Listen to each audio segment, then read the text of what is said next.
This is a conversation that if you're taking your email marketing seriously, if you're looking to get better quality leads seriously, you can't miss this conversation. Let's dive in. What's going on, Marketing Stream viewers? My name is Jason Pantana, your host, and I am thrilled for today's conversation. Today, we're going to talk about email marketing, and we're going to go super deep on email marketing. This is going to be a very tactical and prescriptive conversation on email marketing. We'll talk about spam, avoiding spams, warming up emails, talk about email service providers, talk about who to email, who not to email, and all kinds of stuff. Today, I am joined by Alex Berman. Alex is the co-founder of BotFuse, which is a chatbot company, but he's also a prolific email marketing expert. Specifically, he's known for cold email marketing, which is typically business to business. I just finished it. It's a blast of a conversation. You're going to want to hang in from start to finish and hear this out, because the level of specificity in terms of what you should or shouldn't be doing with email marketing. So this is a conversation that if you're taking your email marketing seriously, if you're looking to get better quality leads seriously, you can't miss this conversation. Let's dive in. Thank you, man, for joining us. I'm super stoked. Thanks for having me. Awesome. All right, so let's kind of kick it off with email marketing first and foremost. For anybody who's struggling with spam issues, who do I email, when do I email, what are best practices? I really want to answer those questions. So this, I can already tell you, is going to be an interview not to tune away from. You're going to want to listen the whole way through. Alex, can you kind of give us sort of a high-level working knowledge of how does email marketing actually work? And I know that's a basic question, but I want people to kind of understand like the true differences between sending Gmail or Outlook or something like that versus what is a mass email. How does it function? Sure. So email, I mean, you all know email. So it's Gmail, like we talk about. It's sending emails to customers to get them interested in whatever you're trying to sell them and get them to do whatever you want them to do. That's what email is. You were asking technical questions. So you could send a couple ways. You could send through Gmail, which is good for just sending one-to-one emails. Yeah. And there's some other tools that plug into Gmail. You can send via something like a Aweber or a Constant Contact or MailChimp, Boomerang, anything, which allows you to send to a mass list. Or there's even other tools for cold email, like things like Lemlist or Mailshake, which are made for outbound emails. And all three of those treat email in a very different way. So I think, okay, so one-to-one Gmail accounts are both the sketchiest way to send emails and the best way to send emails, depending on how warmed up and how ready to go your Gmail account is. So I know personally when I send cold emails, most of the time I am actually just using, alexberman8@gmail.com, because it's been I've had it for 8 months or 8 years. I've had it for 8 years. It's my main email address. It's very warmed up, and we'll talk about warmups in a second and how you can use that to boost your sender score. But Google, who runs Gmail, they're the ones, the main arbiters of whether something's in spam or not. Gmail's one of the top inboxes out there. Yeah. One of the ways they decide if an email is spam or not is the sender reputation. So if your Gmail account is very old, Google loves that because they also get all the data, because a Gmail account is a Google account. Totally. So we'll mostly either send from Gmail accounts or we'll use Google Apps for Work, which is Google's custom domain server. So you buy the domain from Google, you run the email campaign through Google, and then everything typically, as long as you're not spamming, works very well. And we'll talk about what spam is and what spam isn't in a second. So that's one-to-one. What's mass email? And then you mentioned outbound email too. Just to kind of get the three. Mass email would be if you bought a list, you load it into your MailChimp, you load it into your Aweber, and it runs through their servers to blast the email campaign out. A lot of times these emails end up in the promotions folder. And actually, Google has special filters. They know you're using MailChimp. They know you're using Aweber. So if you send through those servers, a lot of the times it doesn't matter how customized or how good the emails are you're sending. They will just end up right in promotions. And if they're in promotions, the open rate will drop, because do you know where your promotions folder is? When's the last time you checked your promotions folder in Gmail? Exactly. Where is it? So if you really want to end up in that main inbox. So now these other cold email tools, things like Lemlist, things like Mailshake, send through Gmail's servers. And it's what we use for cold email, because they send actually through Gmail's servers. So if you warm up your domain, you warm up your email list, like we're about to talk about, you can actually trick Google and Microsoft into thinking that you are sending one-to-one, and versus sending on MailChimp. So you will avoid the promo folder much more often that way. So just kind of to repeat back, and your knowledge of email is beyond mine, but to repeat back what you're saying basically is all I think about is email. You have a very seasoned. It's kind of like a a grill tool or whatever. It's a seasoned sort of, I can't think of a cast iron skillet. I couldn't think of what it was. It's seasoned in that you have an 8-year-old Gmail account. And so Google has a lot of trust for that. Now, you mentioned using some other Google tools. Were you referring to like G Suite where it's domain hosting? No. Okay. Yeah, G Suite for sending. But to warm up an account, maybe we'll talk about this more later, but there are tools called email warm-up tools. So there's one I like called warmupinbox.com. And what it basically does is it tricks Gmail by auto-generating text. And it sends that text, so it looks like a conversation, sends that text to other people that are using Warm Inbox. And then those people, if it lands in spam, will unmark as spam, auto-reply. So what you can basically be doing with email warm-ups is you have this tool automatically sending and receiving emails all the time, which tricks Google into thinking that you're a non-spammer. Like it tricks it into thinking you're a real person. So what a lot of people will do is they'll set up multiple domains to get around the sending limits of like 150 people. So you could warm up, let's say 10 inboxes. And now instead of sending 150 emails via this, Lemlist or via Mailshake, you're now able to send over 1,000 emails a day. It's impressive. And they're all warmed and they're all going to the main inbox. How about that? And then so you're using like Mailshake or Lemlist as they're sort of your email service provider, but they're running everything not from some shared IP address or shared server like a MailChimp or a Constant Contact, but they're running through Google's own, I don't know what they're running through Gmail, essentially, through right? Gmail servers. And so what Mailshake and Lemlist are they're cold email tools. So they're actually made for personalization, meaning you could take an Excel file where maybe you have like the list of the house the person's interested in, and then you could insert that dynamically into the email. So you could be like, hey, Mark, just wondering if you're still thinking about, XYZ Drive, let me know. Right. That could be like that one sentence could be an email you send. That's all right, man. You're getting my wheels turning here with probably a follow-up part 2 of this conversation at some point, I'm guessing, if you're open to it. Okay, so let's talk about for a second, you're talking about cold and warm emails. I want to kind of break down what that means to, I think most people probably inherently know what it means, but I want to sort of break down what it means to the viewers. And also, I know there's a lot of questions about what about permission marketing? Who can I and can't I email? What's spam? What qualifies as spam? Can you kind of shed some light on those areas? Sure. So what qualifies as spam? If you're emailing consumers with a consumer offer, you fall under can spam. So if you're trying to sell residential housing to people that have not opted into your list, technically that's spamming, and I don't recommend doing that.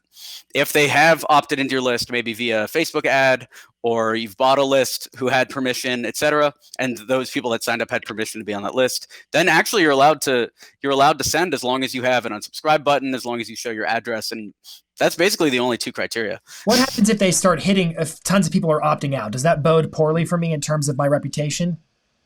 If tons of people are opting out, no. The thing that bodes poorly is if tons of people mark you as spam. Oh. And in that case, if it all goes south, and a lot of the warm-up tools do the measurements, you can see if you're getting marked as spam, if that goes south and you lose your inbox, start a new one, start warming it up. That's why I never recommend, so if you're new to email, I never recommend you send from your main domain name. So for instance, like if your domain name is, alexberman.com, you'd want to get alexberman.io or alexberman.org and send from that email instead. Clever. That way, if anything goes south, you can just move to the next one, .net. Yeah, and you want to keep your main domain as pristine as possible so that, let's say you're emailing real clients or real people that matter. You want 0 spam risk. And now you're talking about like my regular one-to-one email, just my regular use, because like I use G Suite, jasonpantana.com. You're talking about that one-to-one email, keeping it pristine and not utilizing that domain with mass email, correct? Exactly. Yeah, because if a real estate agent's using the same email they're contacting customers with to send cold emails or warm emails or anything, then what happens when they get marked as spam? Now they're trying to talk to their customers or even trying to talk to their boss or internal emails, and now those are going to spam too. Got it. Now let's talk about what sends email to spam. You kind of alluded to it a second ago. You talked about like one of the things that sends email to spam or promotions tabs or whatever is just simply the server from which it's coming. Can you kind of walk us through what are some top and common reasons that emails just jump into a spam box? So, non-warmed up Gmail account you created yesterday sending 2,000 emails. Number one reason. Number one reason. Number 2 reason is using some tools that have been blacklisted. So for instance, sometimes if MailChimp sends to a certain server that has been blacklisted and they haven't removed it, you might instantly lose your domain. That's it. That might happen. And you can't tell what servers are blacklisted or not. There's no way to tell. Another thing that might do it is keywords. So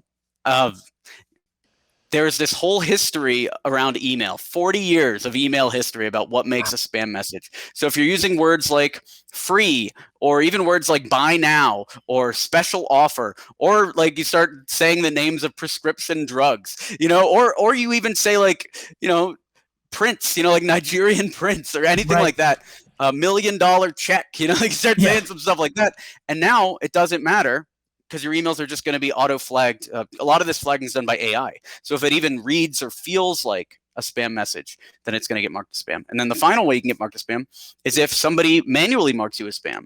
So for instance, let's say you're emailing a list that's fairly cold, like maybe you bought them, but you don't introduce yourself correctly, or you don't send a email that actually makes sense to them. They might just mark you as spam. And even if like 10% of people do that, the domain's as good as dead. All right. So a couple of things just in best practice right now. One, don't send email from your primary domain. That's the first thing. No matter how you're doing it. Especially if you're new to this. But never do it. It seems like you shouldn't do it anyways. Well, granted, I say that, but I look at like big businesses that seem to do it all the time, but maybe they're a bit more polished and perfected in their process. But big businesses also have email delivery teams. Like one of my friends works at Citibank, and he's on the email delivery team, and it's let's say he's on a team of 30 people whose only job is to get the emails into the inboxes. So if you're doing that, send from citibank.com, But if you're not, don't. Yeah. So like I think it's pretty eye-opening for anybody listening, like, oh, I guess I should go buy a new domain. Maybe it's a new G Suite domain, maybe it's not, maybe it's just a Gmail address.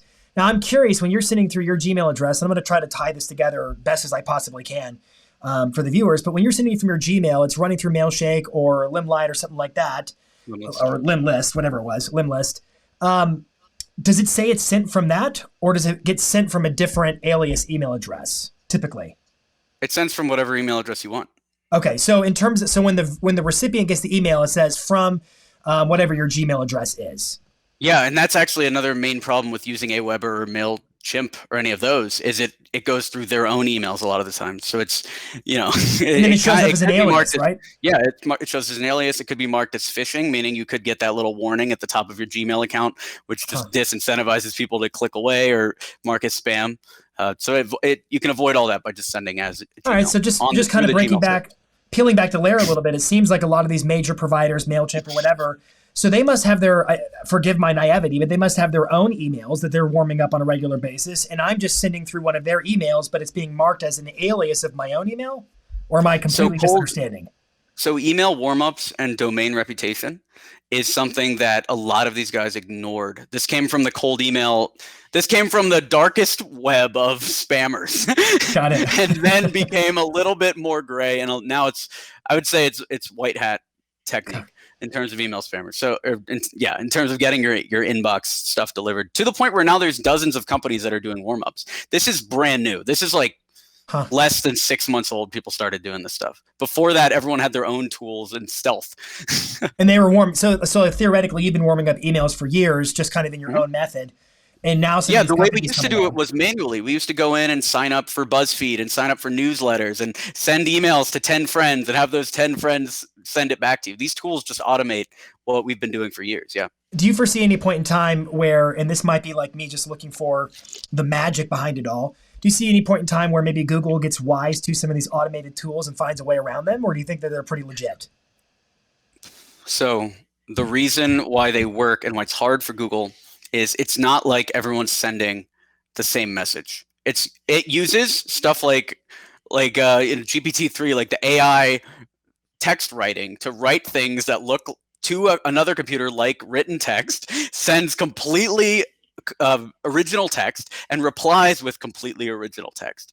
It's a tough one. It's a tough one to break. All right, so just in terms of action steps for listeners right now, first things first is, unless you have a 30-person email delivery team working for you, you're not going to want to send using your own domain. You're going to want to get a different domain from which you send your emails. So for example, if I have jasonpantana.com, I might want to go get jasonpantana.co and then maybe host it through G Suite or whatever, so I can have all the Gmail bells and whistles, so to speak. And then second step would be to start warming up that domain and those emails associated with that domain, correct? Yeah, and warming it up is 1 or 2 clicks. If you're using Mailshake, you might have to use another tool like Warmup Inbox, or if you're using Lemlist, it has warmups actually built in. They call it Lemwarm. Okay. All right. So you got to get a separate domain. You got to start warming up the emails associated with that domain. I tend to like domain hosted email, like G Suite, for instance, just because it does give some vanity component to it, whereby it looks like a branded email address versus a Gmail or a Yahoo. But it seems like you might have a different opinion. So I used to think that way too, and I think in some areas it's good. I'm a CEO and like a chairman, meaning like if I want to get shit done, I think it has more power coming from a Gmail account. Like if you were emailing like Brad Pitt, you know what I'm saying? It wouldn't be like brad@bradpitt.com. If you're emailing like anyone up there is going to have like a random Gmail account that they send from. So I think for positioning wise, it makes sense for me. For real estate agents, maybe it should be, like brad@christies.com or whatever. Yeah. I think for my space, I'm going to say to agents, I still think branded email for us, because we're working with consumers, makes sense. But I agree, like Brad Pitt's not. What if you moved up and you wanted to start doing $400 million real estate deals? Maybe you need to get a Comcast email address. Maybe Noel Bell South email. I don't know. Yeah, exactly. Okay. All right. I'm looking for the next question I want to ask you, because you got my brain spinning really good here. What are some of the best in email practices that agents or anybody listening could really adopt right now in terms of improving their open rates, improving their email performance, et cetera, just in email best practices? We talked a lot about like setting up the email, but what about the email itself? So first thing you want to do is get rid of the just checking in email, meaning do not email your list unless you have an actual offer for them or a reason for them. And then the email I would send is something to this degree, like, hey, Mark, just thinking about you. What was it? Hey, Mark, just thinking about you. Would love to know, are you still looking for property in, Gainesville, Florida? Got it. So just a straight. That's the email. That's all you're like. You don't have to do a million things. What about as I lose credibility with my own audience right now? What about so email newsletters have been around for a long time for agents. I'll kind of give some context to this. For real estate marketing, we find that top of mind awareness and building yourself as an agent of choice in a local community and being Mr. or Miss Real Estate in a specific market area tends to go a long way. Top of mind awareness, generating trust, yada, yada, yada. So we've put a lot of stock in the past behind, hey, we should send out really great email newsletters. But the problem with that has been that agents are busy, just like with anything else. They don't want to create. It's not that they don't want to. It's that the notion of creating content, making videos, sharing on social, sending emails, all of those things kind of take a back seat when it comes to being busy selling houses and working and moving property forward. So there's all these companies out there that send canned email stuff. They're just newsletters about winterizing your property when you live in Arizona or something like that. So I am not a proponent of canned newsletters, but I do talk quite a bit about creating really quality content, sort of digest, or having some kind of a once a week, sending out your best stuff to your clientele on your database, essentially on a regular basis. Good, bad, or indifferent? I would do more research, meaning which of your clientele are actually going to buy another house? Okay. Only talk to those guys. That's it. Who cares about the newlywed couple that just moved in last year? They're probably going to be there 30 years. Well, can I challenge you? That's the way I would think about it. Can I so I've got the expert, I want to challenge you. Yeah. Because so for example, because I'm not in this space. Yeah, I don't know. No, I know, but you're in the email space and I'm in the real estate space. And so I know, for example, that the number one source of business for an agent, just about anywhere, is referrals and relationships through past clients and sphere of influence contacts. There we go. So my ability to maintain relationship with people after they bought the house, not making everything always about real estate, but being the know you, like you, trust you advisor, being approachable, is what maintains my ability to get your referrals when your mom or dad wants to buy or downsize or whatever. So we typically look at these emails not as a way to try to sell you a house, but as a way to make sure you remember us in the event you know somebody who's looking to buy or sell a house. So it's at least one step removed. So we've looked at email marketing as kind of a top of mind awareness branding strategy more than a sales strategy. Does that make sense? It does. And I think I don't want to say it's a misuse of email because I don't know enough about the industry. All I know is, let's say it's not an email. Let's say it's a phone number. All right. So I have your phone number. Yep. And every week I call you and I say something that you don't care about. And then you hang up on me. Is that building the relationship? Who's to say we don't do that too? Okay, fair enough. So the point of view here is look at email as I've got something of importance to share with you. So think about what you're doing with email. If the goal is to get referrals, ask them for referrals. Hey, heard, how's everything going? Heard you moved in and it worked out really well. Is there anyone you might refer my way? Always looking for new business. So you tend to be more through, I'm going to put this, I know I'm interviewing you and I'm supposed to be all suave in terms of moving to the next topic, but I really want to drill down on this one. This one's fascinating to me. So email is more of I have a question, typically a calibrated ask. I want you to do this or that, make an offer of some type. You see it more through that lens than through just the channel to stay in front of people. I think I tend to see it more through a broadcast lens, where it's a way of staying in front of people. And similarly to if I ran a Facebook ad or I boosted a post or something like that. So, and I think I just think that's a little bit of a misuse of how cool of a tool email is. You're going directly into someone's work inbox. You know what I'm saying? Like they get 5 emails a day. 1 is from you. You know what I'm saying? Like the cleaner you get that, the better. Yeah. So I would say try to keep that communication channel as clear as possible. And yeah, you can run Facebook ads or whatever. Like that's all fine. There's so much noise there, but I want to try to keep the pipe as clear as possible because then when you do ask for a referral, then they're more likely to respond. And so they do remember. It's not like they don't remember. Like they bought their house from you. If you just say, "Hey, remember when you bought this house from me?" They're gonna know who you are. But I would tell you, you'd be surprised. What is the stat from National Association of Realtors last year? That 91% of buyers claim they'll use their agent again, and only 13% do. Mm-hmm. And so they typically meet. There's like 2 million real estate agents in the U.S. So what tends to happen is they meet somebody else, and then it's proximity, and Alex isn't going to remember. He's not going to know if we bought a house. It's innocent or whatever. So I'll put it like I'm going to defer to your expertise. But I'm thinking like I know top of mind awareness and staying in front of your audience is super critical. At the same time, I know every time you send an email, you're at risk of damaging your ability to send the next email. Correct? Yes, so it needs to be calculated. 100% depends on your market. So for instance, like the only real estate I buy is investment real estate. So if my real estate agent in Granite City was like, "Hey man, got this house." He does this all the time, but they're not relevant. So I started ignoring his emails. If I say something like, "I'm only interested in quadplexes or higher with, this kind of thing," and then he sends anything that's not that, I'm going to stop checking his emails. And I have stopped checking his emails. But if he had sent me like 3 or 4 really good deals and actually thought about it, and thought about it doesn't mean think about me specifically, but just put me in the category with other people or make a little note next to my account. Only send me emails relevant to me. So then, makes me think, I don't care. I don't care about winterizing my house at all. I do care if he has another good deal. I just can see it from that point of view.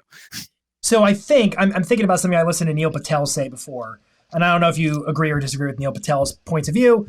I think he's got some good stuff to say from time to time on SEO and whatnot. But he had a thing like basically where, hey, look, it matters about categorizing your lists. And if you have people who haven't opened a certain number of your emails after a certain number of goes, you need to have a way of downshifting them out of the list. Because I think you're right. I think if people are like, you've been conditioned to not open your realtor's emails purely. Yeah. And the more hyper-personalized it was, the better. Meaning like, okay, maybe you do have, maybe 5% of your clients are the whales that are investing customers that are down to buy anytime, anywhere. Focus on those guys, first of all. Second of all, then maybe 30% are the newlywed couples where you're trying to get their parents to buy or you're trying to get referrals. You should send those guys emails asking for referrals. And then the rest of the list might be the ones that are going to not talk to you anyway. So ignore them. So I've got one last, what do you need them for? One last idea. I'm just thinking of one more thing, which is what we could do is start another domain. And I have this is my bulk email domain, and this is my personalized email domain. And so, because I think a lot of agents are probably thinking, but I don't have something to send to everybody all the time. I don't always have a deal. I don't always need to ask for a referral, or I would be that guy or that girl who's always asking for referrals. But I know that I do need to stay in front of them all the time. And they're going to be looking at email as I have their email address. I have the permission to email them. So what if I'm asking for your permission. What if you had an email that was designed for sending kind of my newsletter where it's content. Like, for example, sending a once a week update of, hey, here's the content we produced this week for our clients. We hope you find it useful, just to have that steady newsletter as component, but then a different domain, so to speak, that was sending your other personalized email. Does that make sense? It does make sense, and that might be the compromise. I don't know, because I got to defer to your expertise there in that this I think we're works. going to have 'Cause to do a round I two. literally am just thinking about it like, okay, let's say there is a client that I really like. Okay, I sell mobile apps, $200,000 mobile apps, similar size to like a small house, whatever. Yeah. If I email this guy and ask for referrals and he doesn't have any referrals, I won't talk to him for a couple months, and then like in a couple months, I'll be like, let's hop on a call. And then on that call, I'll ask if he has any referrals, Maybe. And maybe he does, maybe he doesn't. Maybe. The thing I would say is certainly you could fill in with social media. There are other like a lot of people send out postcards and they run Google Display Network ads. Well, that's the thing. Like you can be okay with losing these clients, because if you focus on your 5% of whales, and I'm totally riffing just based on who I am in real estate. You know what I'm saying? I'm not the whale, but I'm a guy that's down to buy shit way more often than like a single family. You know what I'm saying? Right. Like focus on your 5% of the whales, do your custom outreach to them, and then try to identify the ones most likely to refer. And then everyone else, if you think they're going to bounce, then do whatever you want with them. All right, I'm gonna lay this one as I am in a point of inquiry in terms of thinking. I'm probably gonna want to follow up with you on this. Are you open to a round two if we do a round two? Yeah, I'm done. I'll have had time at that point to process my feelings and come at you with 1,000 questions. How does that sound? That sounds good. And it's not like a battle. It's not like cold versus warm. I think do whatever works, right? Our end goal is to make sure that the real estate agents sell as much as possible. Agreed. I think if you're getting a lot of no-shows and you're getting unqualified leads, maybe it's because the email newsletter. Well, it's like even if you look at MailChimp's reports, I think MailChimp reports the average open rate for an email from a real estate agent is like 19.1%. So it's not a great open rate. So should I send more email to get more opens? Probably not. I should probably go. You just need more qualified emails, and you need a reason to email them. That's it. Right. And the reason to email them could be sending them this article on winterizing their house. That is actually a very valid touch point, as long as it's written in a way. Like I would write it like, hey, I live in Arizona too, and I'm trying to winterize my house for whatever reason. Here's a great article I found. So I think what you're saying is super fascinating. I'm learning a lot, and I think what is also true about email is, look, it's kind of a squirrely little thing. There's a lot of moving parts, and there's a lot of AI, and there's a lot of filters looking to keep spam out and protect their users. And so it needs to be used. With great power comes great responsibility. Email marketing needs to be used intelligently. And I think it could be as simple as what you said, which is having a reason for emailing, which isn't always going to be having hey, buy this house or list a house with me. It could just be, hey, winterize your pipes or something of value. Is there anything else you would comment on with that? Think of email less like a Facebook ad and more like a phone call. I think that's super good. And I'm never going to forget how often you call them once a week and just say, big gulps, huh? And then move along. Yeah. Right, I love it. All right, man. This has been, I'm respecting your time. I know I got to let you go. I'll have more questions. And anybody watching, I bet you have questions too. So just drop it in the chat wherever you're watching, so I can pepper him with a bunch more email marketing types of questions and get straight answers and facts so y'all can win in your businesses. Alex, where can they connect with you? So I would go first to botfuse.com and sign up. It's a free trial. And then you can follow me on YouTube, youtube.com/Alex Berman. I subscribed. Yeah. It was good. Amazing. I had fun watching you call a guy a spammer on the video. It was fun today. All right, man. I appreciate it. Have a great day. Thanks so much. You too. Thanks for having me. Thanks.